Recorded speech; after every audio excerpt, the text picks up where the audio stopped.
Bismillahirrahmanirrahim. Assalamualaikum warahmatullahi wabarakatuh.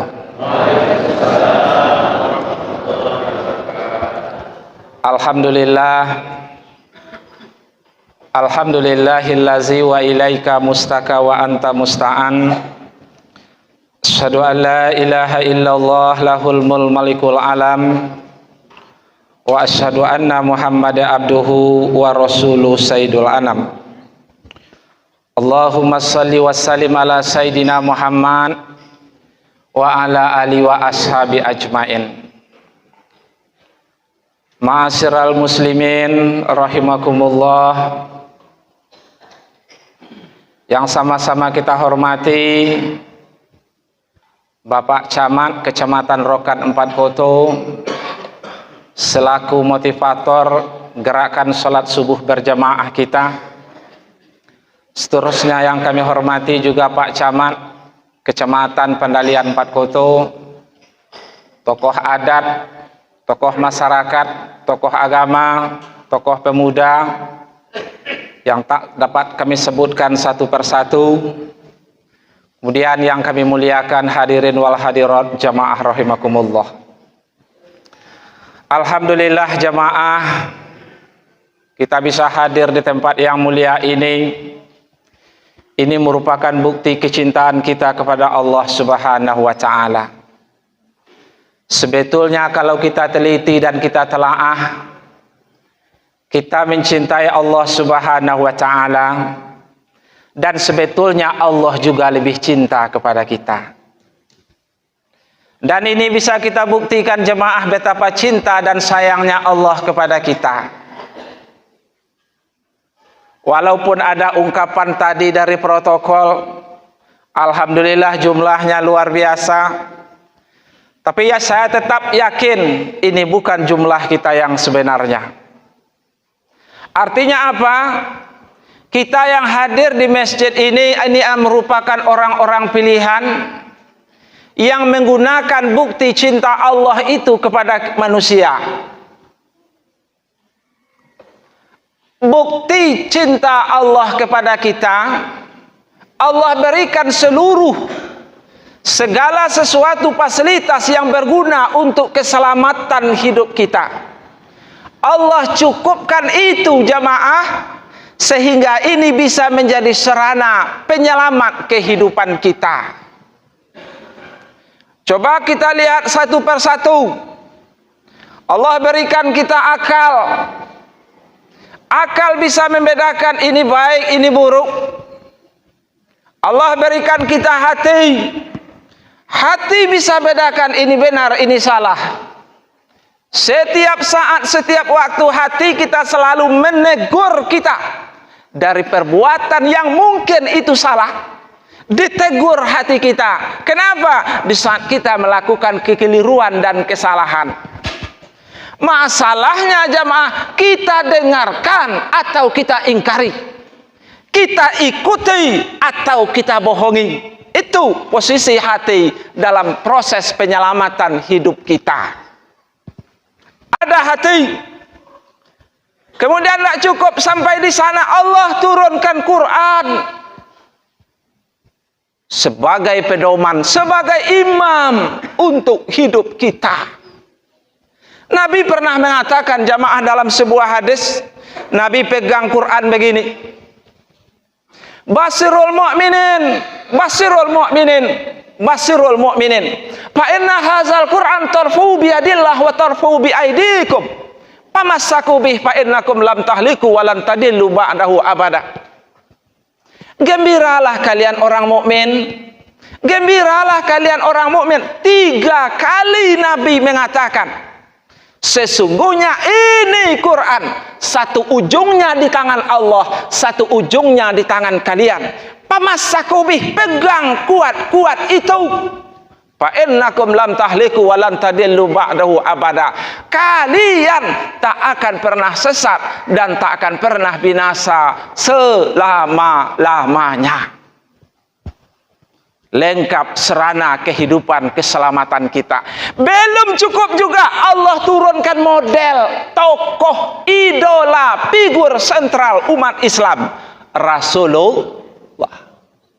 Lengkap jamaah. Andai kata kita mati, andai kata kita meninggal dunia, tak selamat di alam barzah, di azab, Allahkah yang salah jamaah?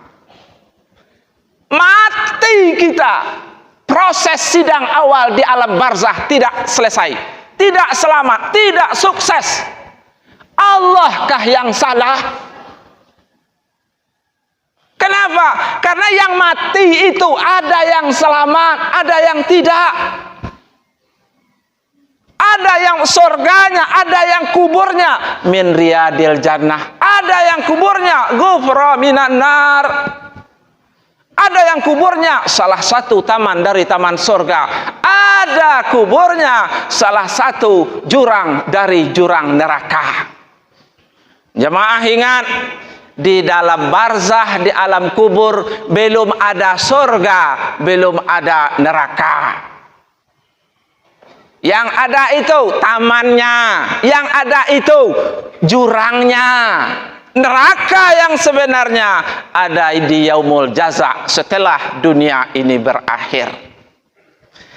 Hadirin jemaah yang saya muliakan, Allah turunkan model Nabi. Sekarang terserah kita jamaah. Bukankah dalam surat Al-Balad Allah mengatakan wahadainahu najrain, kami bentangkan dua jalan di tengah kalian. Falak tahumal aqobah, tapi sayang kalian tidak mau menempuh jalan yang susah. Mudah-mudahan jamaah, saya tadi dekat duduk dengan jamaah dari Sekebau Jaya, jauh itu betul bukti ada yang mau menempuh jalan yang susah. Artinya apa jamaah? Tadi Pak Camat mengatakan, untuk hadir di masjid ini memang ada yang bersusah-susah. Dan ini sudah Allah sebutkan dalam surat Al-Balad tadi. Tapi sayang kalian tidak mau menempuh jalan yang susah. Mudah-mudahan jamaah kita termasuk orang-orang yang di luar falak tahamal aqobah, yang mau menempuh jalan yang bersusah-susah. Karena kita tahu di ujung perjalanan susah tadi ada nikmat yang tiada tara yang menunggu kehadiran kita setelah berakhir kehidupan dunia ini. Amin. Ya Rabbal Alamin. Jemaah sekalian yang saya muliakan, topik atau materi ceramah kita pada subuh ini, saya teringat sebuah hadis Nabi Muhammad SAW. Beliau pernah mengatakan, "Iqtala'tu 'alal jannah fawajadtu aksaru ahlihal fuqara. Iqtala'tu 'alan nar fawajadtu aksaru ahlihan nisa." Aku, kata Rasulullah, telah melihat surga. Yang paling banyak isi surga itu adalah orang-orang miskin. Orang-orang yang latar belakangnya kehidupannya susah. Dan aku telah melihat neraka. Yang paling banyak isi neraka itu disesaki oleh para perempuan. Nauzubillah min zalik. Jangan-jangan perempuannya. Ya. Aku telah melihat surga, kata Rasulullah. Yang paling banyak isi surga itu orang miskin. Jamaah Rasulullah menyebut seperti itu. Kenapa? Karena beliau pernah ke surga di waktu peristiwa Isra Mi'raj. Yang paling banyak isi surga itu adalah orang-orang susah. Tentu pertanyaan bagi kita secara tidak langsung, di manakah orang-orang kaya? Ya kan? Kenapa? Karena di akhirat hanya ada dua tempat. Kalau tidak di surga, di neraka.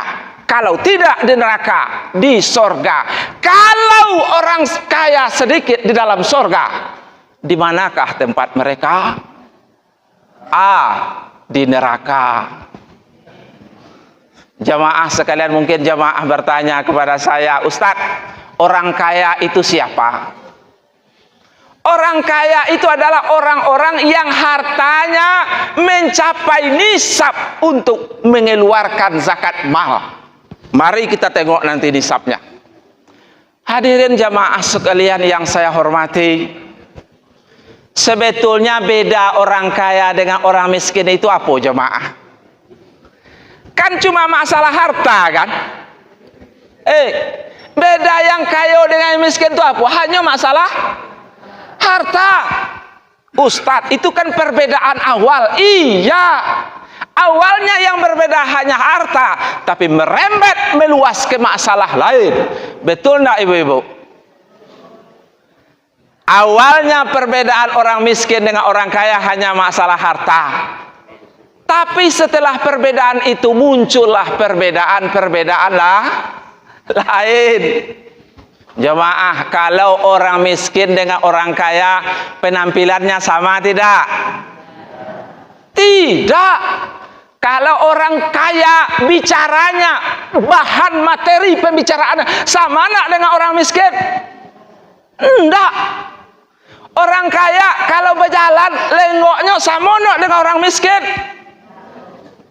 Kalau orang kaya itu jemaah kece uang.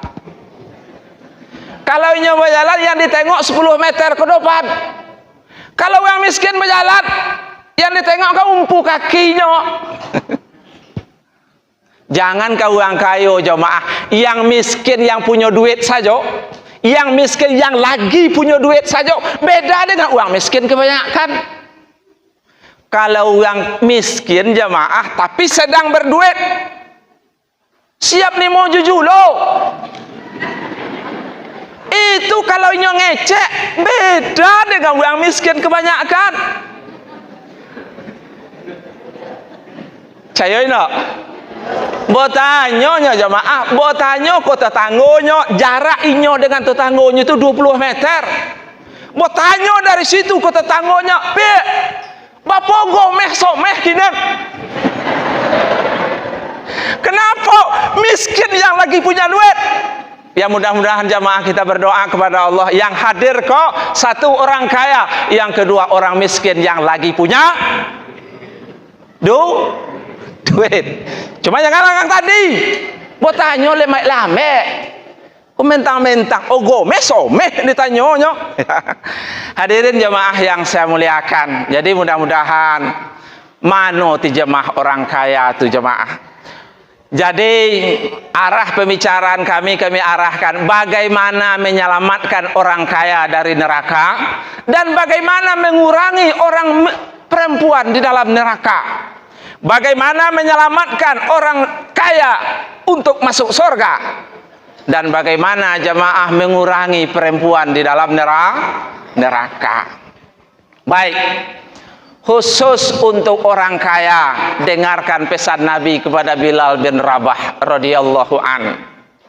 Beliau pernah mengatakan, "Ya Bilal, mun fakiran wala tamut ghaniyan." Bilal, hiduplah, matilah kau dalam keadaan miskin, jangan kau mati dalam keadaan kaya. Itu pesan Nabi ke Bilal, dan itu juga untuk kita. Jamaah, hiduplah dalam keadaan kaya dan jangan mati dalam keadaan kaya. Hidup boleh kaya, tapi matilah dalam keadaan miskin. Artinya jamaah, sebelum kita mati, tolong transfer harta kita ke rekening akhirat. Itu mananya. Sebelum mati, tolong transfer harta kita ke rekening akhirat. Boleh melalui jalur wajib, boleh juga melalui jalur sunat. Jalur wajib apa? Haji. Walillahi 'alan nas hajjul baiti man istata'a ilaihi sabila. Dan kami wajibkan kepada manusia itu untuk naik haji ke Baitullah bagi mereka yang sanggup berjalan kepadanya. Ibu, aku kurang setuju. Kalau awak bisa mengkreditkan Avanza, kalau awak mampu mengkreditkan Xenia, kalau awak bisa mengkreditkan Apa lala banyak tu? Lakalia, ada Elia, ada Kaila, ada apalah? Sanggup, tapi kok daftar haji enggak? Ada yang sanggup mengkreditkan L300. Tapi kok enggak sanggup membayar cicilan haji? Aku yakin jamaah kendaraan kan banyak, tapi yang daftar haji lah terdaftar. Boleh ditengok nama-nama manusianya jamaah. Artinya apa? Awak lebih cenderung terhadap kehidupan dunia. Hidup itu kata Rasulullah seimbang. Lah, jadi aku menyarankan bagi yang kredit kendaraan, khususnya roda 4, tolong juga kita punya proyek akhirat, kita juga punya tabungan untuk daftar haji. Jangan jemaah. Lah, yang pertama haji. Yang kedua zakat. Ukuran kaya atau tidak kita, cukup tidak harta kita, sampai tidak harta kita kepada nisabnya. Mari kita mulai jemaah. Makasih. Untuk aku noh. Ketua. Hadirin jemaah yang saya muliakan, mulai satu, emas. Bu, yang punya emas, ayi putih. Emas, kalau nisab emas itu 85 gram emas. 1 emas 2,5 gram. Maka 85 gram emas itu sama dengan 34 emas. Ibu-ibu yang punya emas 34 emas, wajib kalau sudah sampai 1 tahun, wajib dikeluarkan zakatnya 2,5% atau 0,8 emas, lebih setengah emas atau kurang dari 1 emas.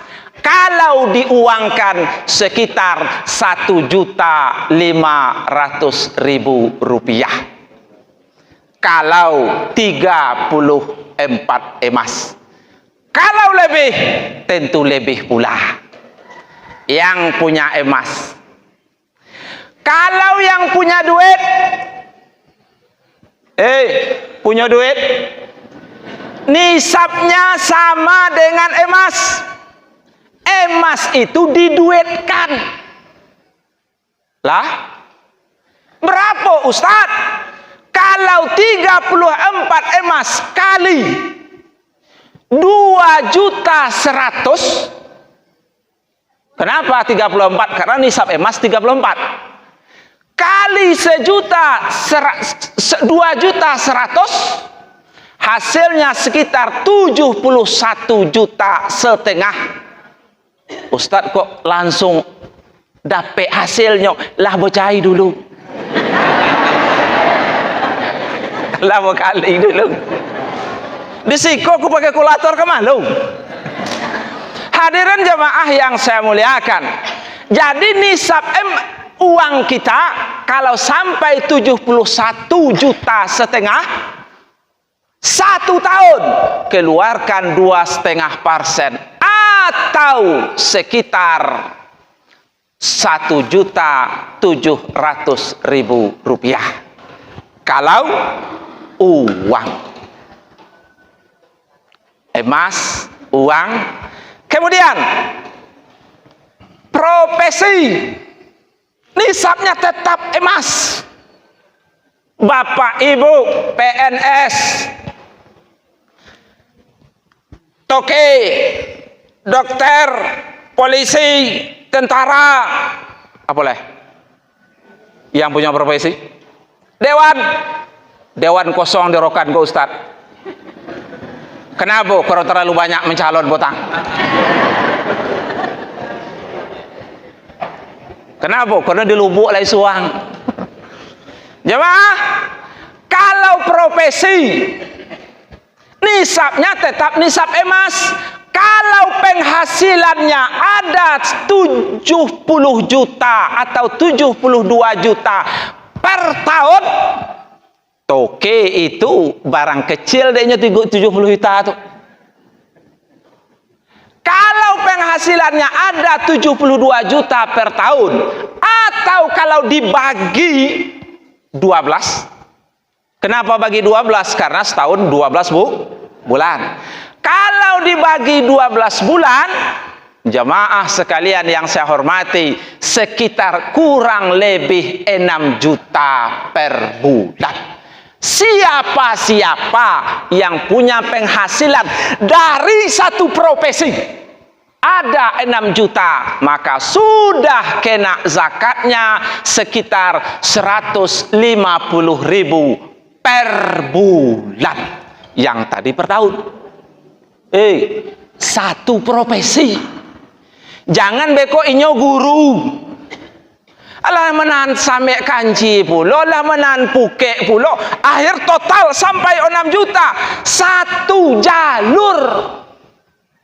Beko lah mau uyang mengusuk uyang lah dia minta izin, uyang lah sekian pulo, itu nak boleh dijumlahkan. Yang dijumlahkan apa?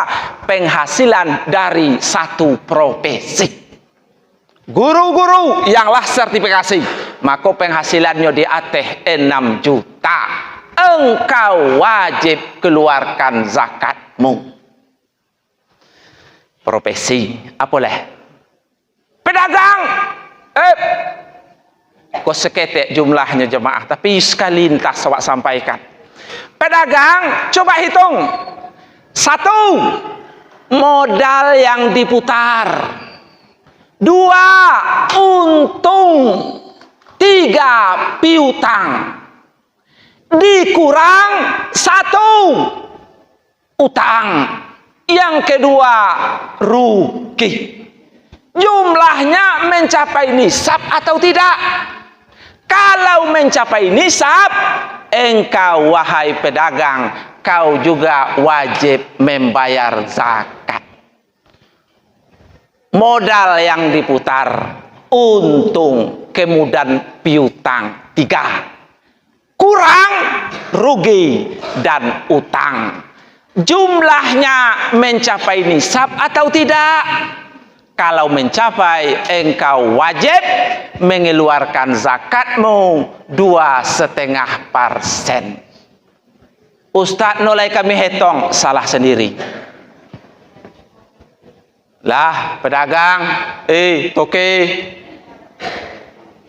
Terakhir jemaah hiko yang wak tunggu-tunggu. Bismillah. Ustadz, zakat sawit kami berapa? Lai sawit kami 1/4 hektar ke tanah mentuo tuh. Sudahlah 1/4 hektar ke tanah mentuo. Alah, sertifikatnya lah di BUMDes puluh tuh. Ada akan cerita aku ya. Jamaah, aku lebih cenderung. Nah, kalau aku mengatakan lebih cenderung, tentu ada pendapat lain. Ya. Kalau zakat sawit itu tidak dikiaskan kepada emas dan perak. Kenapa? Karena dia tanaman. Dia lebih dekat dikiaskan dengan tanaman yang mengenyangkan. Apa itu? Padi. Bagaimana nisab padi? Seperti itulah nisab sawit. Kalau nisab padi itu jamaah sekitar 653 kilogram beras. Kalau meniang wak, kau menyebutnya ompe atau gantang. Sama ukurannya jamaah dengan 653 kilogram beras. Kalau dikalikan 12.000, kenapa? Karena boleh sekilo, 2 boleh 1.000. Kalau dikalikan 12.000, maka hasil totalnya jemaah sekitar 7.800.000 rupiah. Kalau 7.800.000 rupiah, panen wak pak, panen wak bu, hasilnya ada 7.800.000.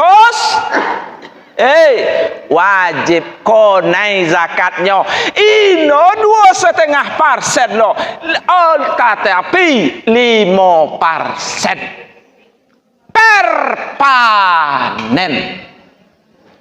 Atau jamaah kalau awak panen ada 2,5 ton dengan catatan ogonya 3.000. Maka jamaah yang panen 2,5 ton kateh awaklah konai zakatnya 5%. Kalau duitnya 8 juta berarti awak konai sekitar ompe atuh ibu per panen. Ustaz, bersih atau dihitung kotor? Aku menganjurkan hitunglah kotornya. Jadi yang punya sawit 1/4 hektar tadi, apa beda 1/4 hektar dengan 30 batang? Kalau 1/4 hektar itu bercerita godang bunyi Ustaz. Kalau 30 batang tu kocik, jadi kami menggunakan hektar, iyalah. Tapi ino konai zakat nenobukna. Kalau panen di bawah 7 juta, ulun wak konai zakat leh. Tapi Ustaz, kami ingin berbagi juga. Jemaah, tolong niatkan tidak zakat namanya, tapi sedekah biasa. Lah, konang ya, kalau lai 2,5 ton berapa? Ompe atuh ibu per panen 2 kali sebulan. Lai 4 aku pucek oman nen pucek kok panennya di atas 3 ton. Nen sawit di tanah muntu tadi aman. Jangan sawit 30 batang sadonya. Bibitnya dari muntuo lah tuh. Hadirin jamaah yang saya muliakan, terakhir ceritanya tadi kan orang kaya Allah wa usahakan masuk surga. Ibu-ibu, tolong dikurangi dalam neraka. Kata Rasulullah 1. Ya Rasulullah, kok kami bisa masuk neraka? Apa solusinya? Kata beliau adalah, ya Rasulullah, kata Nabi, wahai umatku, 1, amsi'ka lisanaka. Yang kedua, wal ya'sa'ka baituka. Sedangkan yang ketiga, wabaki ala khoti'atika. 1, amsi'ka lisanaka, jaga lidahmu. Lisan. Iko kadang-kadang ibu-ibu mohon maaf. Jangankan di dalam masjid, jangankan di luar masjid, di dalam masjid saja ada peluang wa untuk bergunjing. Pulang dari siko jamaah waklah bercerita sampai keluar dok pulang. Pik. Nampak dia dianggolang si anu tadinya. Itu no meh tu no. Itu gram tunya. Itu pun setelah menerima jujulo. Nomorinya, nomor rompeknya diboli ya, nomor rompek itu nomorinya nomor 6 boleh. Ibu-ibu, di mana kejadian itu? Ten di Lubuk Den.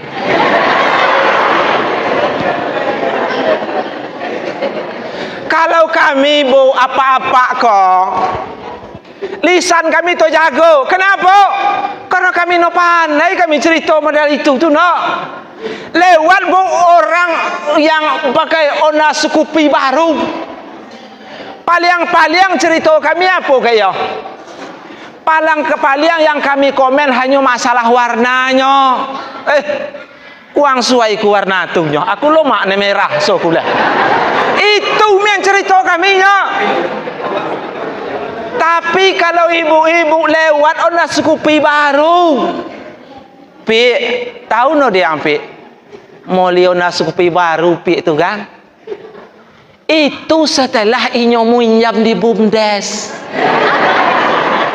Kemudian kalau ino yo minjam di BUMDes, dari mana datang DP nya? Oh, Pak. Di mana tuh, Bu? Di lu?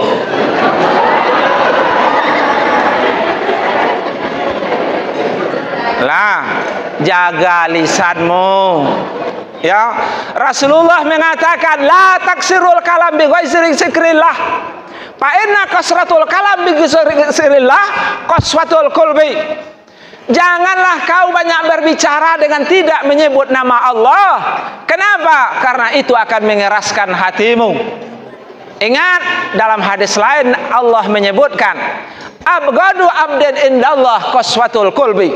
Sesungguhnya manusia yang dibenci di sisi Allah adalah orang yang keras hatinya. Lah, jadi jaga lisan. Yang kedua, wal ya'saka baituka, luaskan bangunan rumahmu. Artinya itu bahasa majas, artinya tolong menolong. Yang terakhir jemaah, awabaki ala khati'atika, tangisi dosamu yang telah berlalu. Ibu-ibu, mungkin kita punya cerita masa lalu. Kita pernah mungkin terkhilaf, kita pernah terlanjur melakukan dosa. Hari ini sudah saatnya bagi kita untuk mencuci muka kita dengan air mata taubat. Hadirin jemaah yang saya muliakan, mudah-mudahan ber abang siniran dan bang Korea me. Lah, jadi jemaah dengan menyelamatkan orang-orang kaya, tolonglah laksanakan apa yang Rasulullah wasiatkan kepada Bilal bin Rabah. Kemudian kepada ibu-ibu, mudah-mudahan kita diberi kekuatan dan pertolongan oleh Allah Subhanahu wa taala agar kita tidak termasuk ke dalam golongan orang-orang yang ada di dalam neraka. Amin. Amin ya rabbal alamin. Hadirin jemaah yang saya muliakan, mungkin itu yang dapat kami sampaikan. Mudah-mudahan bermanfaat bagi kita. Kalau ada kata hilaf yang tidak pada tempatnya, kami mohon maaf sebesar-besarnya. Ya. Ngapa? Ya.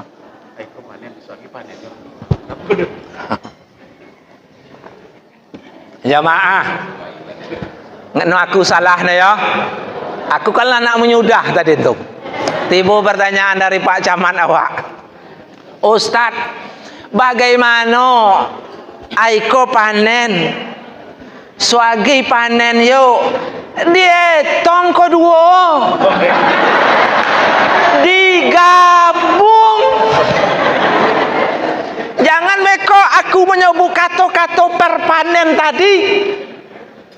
Biasanya mau apa namanya itu anggota mau tukang panen tuh. No pakai tukang panen leh. Kenapa? Takut sampai nisab. Saiko panen yo 2 ton. No sampai nisab no, tapi lambi. Soagi panen lo yo setengah 2 ton. Ino yo sampai no. Digabung. Kenapa? Karena sawit ateh namo. Ndo tanah mentua. Karena teh namo awak. Iko Pak Haji mamanya kan? Panen saiko, panen ai Sabtu, ai Minggu. Digabung di ai Senin, bapo totalnya. Jadi per panen tuh bukan berarti dipisah antara satu kebun dengan kebun yang lah. Itu mencari celah nak. Bos sekali itu. Boleh ya. Perpanen itu dihitung. Kalau panen wak 2 ai, 3 ai, dihitung 3 ai itu. Ino dihitung terpisah per ai no. Ya mantap untuk mempojoleh. Aku tahu kunyo Pak Camat paham, tapi ragu yo. Mungkin itu noto sampaikan tadi. Nen banyak kon tah iyo beko lagang pemahaman inyo entah ino. Akhirnya minta dipojoleh. Perpanen. Lait kobun awak ketek, lait pulau diagih mentuwo. Detong kedua lah itu. Jadi mungkin itu saja, mudah-mudahan bermanfaat jemaah. Kalau ada perbedaan nanti ya mungkin itu wajar saja. Kenapa? Karena memang zakat itu gudangnya perbedaan pendapat. Tapi ya itu yang saya pahami. Kalau jemaah mau mengikutnya ya silakan. Kalau ada yang berbeda jangan itu menjadi sumber permasalahan. Terima kasih, mohon maaf. Assalamualaikum warahmatullahi wabarakatuh. Lanjutlah.